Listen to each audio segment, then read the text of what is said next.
Hello grey മീഡിയാസിലേക്ക് സ്വാഗതം. കളങ്കാവലിൻ്റെ മൂന്നാം ദിനം ഞായറാഴ്ചത്തെ കളക്ഷൻ റിപ്പോർട്ടുകളുമായിട്ടാണ് നമ്മൾ എത്തിയിരിക്കുന്നത്. ചാനൽ സബ്സ്ക്രൈബ് ചെയ്യുന്ന കാര്യം മാറ്റിവെക്കേണ്ട, ഒന്ന് സബ്സ്ക്രൈബ് ചെയ്തേക്കുക. നിങ്ങളുടെ കട്ട സപ്പോർട്ട് വേണം. എന്തായാലും നമുക്ക് ഇന്നത്തെ ആ ഒരു കളക്ഷൻ റിപ്പോർട്ടുകളിലേക്ക് വരാം. ഇന്ന് 8 മണി വരെയുള്ള കളക്ഷൻ റിപ്പോർട്ടുകൾ നോക്കുമ്പോൾ 1707 ഷോകളാണ് ട്രാക്ക് ചെയ്യപ്പെട്ടിരിക്കുന്നത്. മുൻദിനങ്ങളേക്കാൾ കൂടുതൽ ഷോകൾ ആഡ് ചെയ്യപ്പെട്ടിരിക്കുന്നു. 2,95,135 ടിക്കറ്റുകൾ വിറ്റുപോയതായിട്ടാണ് ട്രാക്കേഴ്സ് പുറത്തുവിടുന്ന കണക്കുകൾ. 64% ഓക്യുപ്പൻസി എത്തിയിരിക്കുന്നു.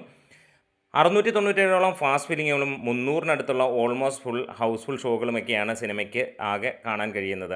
അതിൽ തന്നെ ഇപ്പോൾ 8 മണി വരെ ലഭിച്ച കണക്കുകൾ പ്രകാരം 4,77,70,80 അതായത് 4,78,00,000 രൂപയോളം വന്നിരിക്കുന്നു. കഴിഞ്ഞ 2 ദിനങ്ങളിലും സിനിമയ്ക്ക് ഫൈനലായി വന്നത് 4,45,00,000 രൂപയും 4,41,00,000 രൂപയുമാണ്. ആദ്യ ദിനം സിനിമയ്ക്ക് നേടാൻ കഴിഞ്ഞത് 4,93,00,000 രൂപയാണെങ്കിൽ രണ്ടാം ദിനം 5,02,00,000 രൂപയാണ് സിനിമയ്ക്ക് വന്നത്.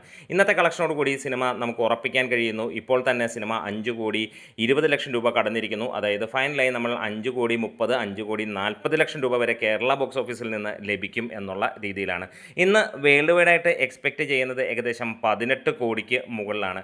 അതായത് സിനിമ ഈ ഒരു ഞായറാഴ്ച അമ്മാതിരി ഒരു തൂക്കാണ് തൂക്കുന്നത് എന്ന് തന്നെ പറയാം. GCC രാജ്യങ്ങളിലും മികച്ച രീതിയിലുള്ള ബുക്കിങ്ങും കാര്യങ്ങളുമാണ് ഇന്നും സിനിമയ്ക്ക് ഉണ്ടായിരിക്കുന്നത്. റെസ്റ്റ് ഓഫ് ഇന്ത്യയിലും എല്ലാം സിനിമയ്ക്ക് മികച്ചതാണ്. തമിഴ്നാട്ടിൽ നിന്ന് സിനിമയ്ക്ക് പ്രതീക്ഷിക്കുന്നത് 80 ലക്ഷം രൂപയോളം, 60 തൊട്ട് 80 ലക്ഷം രൂപയോളം ഇന്ന് തന്നെ ലഭിക്കും. അങ്ങനെ തമിഴ്നാട്ടിൽ നിന്ന് മാത്രമേ 1.5 കോടിക്ക് മുകളിൽ ഉണ്ടാകും എന്നുള്ളതാണ്. ഇനി സിനിമയുടെ ഇന്നലത്തെ കളക്ഷൻ റിപ്പോർട്ടുകൾ പുറത്തു വന്നിട്ടുണ്ട്. ആദ്യ 2 ദിവസത്തെ കളക്ഷൻ റിപ്പോർട്ടുകൾ മമ്മൂട്ടി കമ്പനി തന്നെ ഒഫീഷ്യലായി പുറത്തുവിടുമ്പോൾ 32 കോടിയോളമാണ് സിനിമയുടെ കളക്ഷനായി വന്നിരിക്കുന്നത്.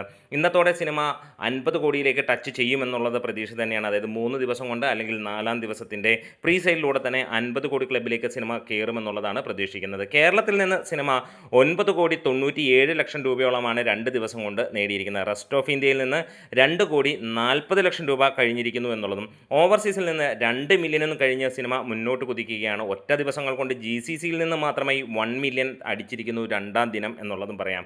18,72,00,000 രൂപയോളമാണ് സിനിമയുടെ ഓവർസീസിൽ നിന്ന് മാത്രമായി വന്നിരിക്കുന്ന കണക്കുകൾ. അങ്ങനെ മൊത്തം സിനിമ 31,20,00,000 രൂപ കടന്നു എന്നുള്ളതാണ് നമുക്ക് ലഭ്യമായ വിവരങ്ങൾ. ഇന്നത്തോടെ സിനിമ നമ്മൾ പ്രതീക്ഷിക്കുകയാണ് ഏകദേശം 48-50 കോടിയിലേക്ക് സിനിമ എത്തും എന്നുള്ളതാണ്. എന്താണേലും മികച്ച ഒരു സിനിമ എന്ന് തന്നെ പറയാം. മമ്മൂട്ടിയുടെ കൊടൂരമായ പെർഫോമൻസ് തന്നെ അത് തന്നെയാണ് നമുക്ക് പറയാനുള്ളത്. ഇങ്ങനെയൊന്നും അഭിനയിച്ചേക്കുന്ന സമീപകാലത്ത് വേറെ ഒരു നടനും ഇല്ല എന്ന്, സമീപകാലത്തല്ല നമ്മുടെ ഓർമ്മയിൽ പോലും ഒരു നടനെയും നമുക്ക് കാണാനില്ല എന്നുള്ളത് തന്നെയാണ്. ഇവിടെ പലപ്പോഴും എതിരാളികൾ അല്ലെങ്കിൽ ഈ പറഞ്ഞ പോലെ ഡീഗ്രേഡേഴ്സ്, അവരെയാണ് എതിരാളികൾ എന്ന് പറയുന്നത്. ഇപ്പം അത് വേറെ ആളുടെ ഫാനെന്നോ അല്ലെങ്കിൽ അങ്ങനെയൊന്നുമില്ല. മമ്മൂട്ടിയെ ഇഷ്ടമല്ലാത്ത ആൾക്കാർ അല്ലെങ്കിൽ ചിലർക്ക് ഒരു മനോരോഗം പോലെ, ഇപ്പോൾ ഇതിനകത്തിലെ മമ്മൂട്ടിയുടെ കഥാപാത്രം പോലെയുള്ള ഒരുപാട് പേരുണ്ട്. ഏത് സിനിമ വന്നാലും ഒന്ന് ഡീഗ്രേഡ് ചെയ്ത് വിട്ടേക്കാം. അവന്മാരോടൊക്കെ പറയാനുള്ളത് പോയി പണി നോക്കടാ എന്ന് തന്നെയാണ്.